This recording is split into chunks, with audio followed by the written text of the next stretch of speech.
चक्र सक्रिय निश्चित पाप निष्क्रिय प्राण से भी है प्रिय सम्मान हिंदू धर्म की ये देश राम बुद्ध की कुरुक्षेत्र युद्ध की मगन तेज शुद्ध की।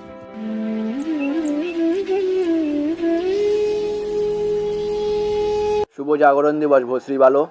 একটা হিন্দু ছেলে মার খেয়ে এসে তার বন্ধুদের কাছে বললে, বন্ধুরা একটাই কথা বলে, তুই নিশ্চয়ই কোনো কাটি মেরেছিস, তার জন্য তোকে মেরেছে। কিন্তু একটা মুসলিম ছেলে মারপিট করে আসলে তার বন্ধুরা তার সেটা বলে না, কে মেরেছে চল বাড়া এক্ষুনি। আর এই কারণের জন্য আজকে আমাদের এই অবস্থা। মন্দির, ঠাকুর, প্যান্ডেল সব ভাঙার 2-3 দিন পরে চোখে পড়ে আমাদের সংবাদকর্তাদের এই ঘটনা। কিন্তু তার আগেই ফেসবুকে এগুলো খুবই দ্রুত ছড়িয়ে পড়ে। যখন মন্দির ভাঙচুর চলছে তখন বাঙালি হিন্দুরা কেউ কারুর মাল, কেউ কারুর বাল নিয়ে ব্যস্ত। কে কার মাল নিয়ে কোথায় ঘুরতে যাবে, কে কার বালে কি কাটিং মারবে। পাশের পাড়ার পম্পা চম্পার দাদার সাথে এখানে কি গান মারাচ্ছে। পুজোর কদিন এসব করার পরে এখন যখন খবরটা সবার কানে পৌঁছে গেছে তখন পুরো বাংলার হিন্দু জেগে উঠেছে। ভাই এবার তো চ্যাটের বাংলো তোদের কপালে শুনিয়েছে, তোদের সব করার দাড়ি দিয়ে রং করা বেরাস বানানোই হবে।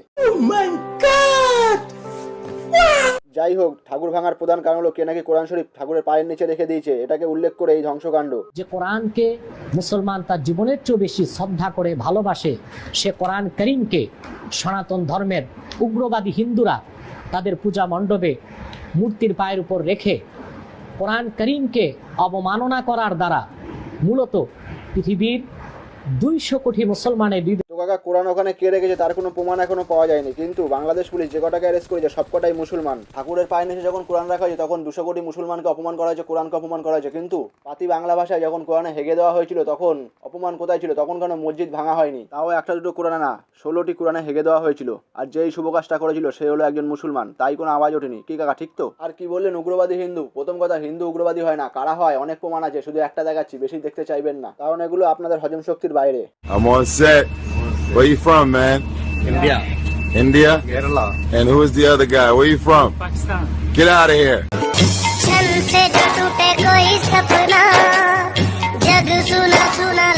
শুনেছি বাংলাদেশ নাকি পূর্ব পাকিস্তান, তো আশা করি বুঝেই গেছেন, দ্বিতীয়বার ভেবেচিন্তে কথা বলবেন। আর কাকা আপনার কটা স্পেশাল ভিডিও ফুটেজ আমার কাছে আছে, এটা থেকেই প্রমাণ হয় বাংলাদেশের হিন্দু কি অবস্থায় রয়েছে আর কোরআনের চক্রান্তটা কাদের। কেউ যদি হিন্দু সম্পদ আত্মসাৎ করে জোর করে তাহলে পরকালে তার ক্ষতি কি এবং হিন্দুর উপকার আছে কিনা দেখুন।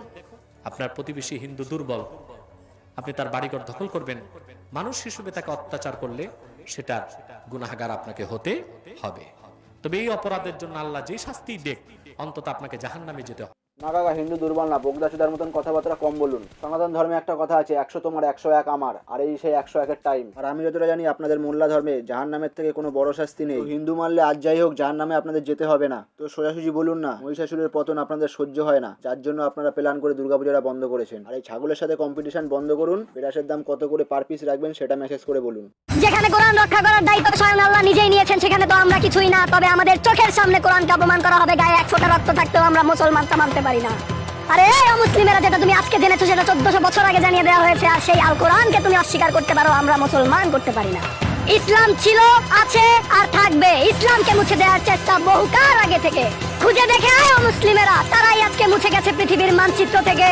ইসলাম শান্তিপ্রিয় ধর্ম, ইসলাম আমাদের অন্য ধর্মকে সম্মান করতে শেখায়। আর এই কথাটা যদি আমরা মুসলমানরা 2 মিনিটের জন্য ভুলে যাই, কসম খোদার কিয়ামত হয়ে যাবে, কিয়ামত।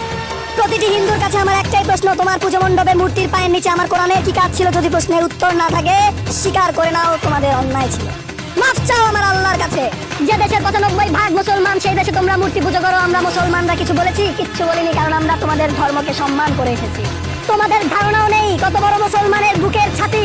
দেখে নিও তোমরা, শুধু বাংলাদেশ নয় পুরো ওয়ার্ল্ড শাসন করবে মুসলমান জাতি ইনশাআল্লাহ। তোদের কোরআন রক্ষার দায়িত্ব আল্লাহ নিয়েছে, তো কোরআনে হাগার সময় আল্লাহ কোথায় ছিল? আরে হাগার সময় চোখে নেবা হয়েছিল।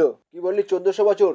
গিয়ে একটু গুগল করে দেখ সনাতন ধর্ম কত পুরনো। তোদের কোরআনকে তোরা অপমান করেছিস, 16 বার কোরআনে হেগেছিস। সনাতন ছিল, থাকবে, এদেরকে মেরেও ধ্বংস করতে পারবি না। সনাতন সহজে কাটে না, কাটা শুরু করলে ছাড়েও না। ইসলাম বোনকে বিয়ে শিখায়, সনাতন বোনকে রক্ষা শিখায়। চাচা আপন চাচি পর, চাচির মেয়েকে বিয়ে কর। প্রতিটা মুসলমানের কাছে একটা প্রশ্ন, কোরআন মূর্তির পায়ের নিচে পাওয়া গেছে, কিন্তু কোনো প্রমাণ ছাড়া মূর্তি ভাঙা হলো কেন? এটা ষড়যন্ত্র নয় তো কি? উত্তর না থাকলে স্বীকার করে নাও, টুপি তোমরা এমনি পড়ো না। যে দেশে 70% মুসলিম ছিল, 30% হিন্দু, সেখানে এখন 95% মুসলিম কেন আর 5% হিন্দু? মারণি তো কি করেছো? যারা নিজের ধর্মকে সম্মান করে না তারা অন্যের ধর্মকে কি সম্মান করবে? 8-10টা করে বাচ্চা নেওয়া মুসলিম একদিন পুরো বিশ্বের রাজত্ব করবে। যারা নিজের মা বোনকে সম্মান করে না তারা একদিন সনাতনের হাতে এসে মরবে। আমরা সেই সনাতন যার ডাঙ্কা দুবাইয়েও গর্বের সঙ্গে বাজে। I would like to invite. Thank you. Jai Sri Ram.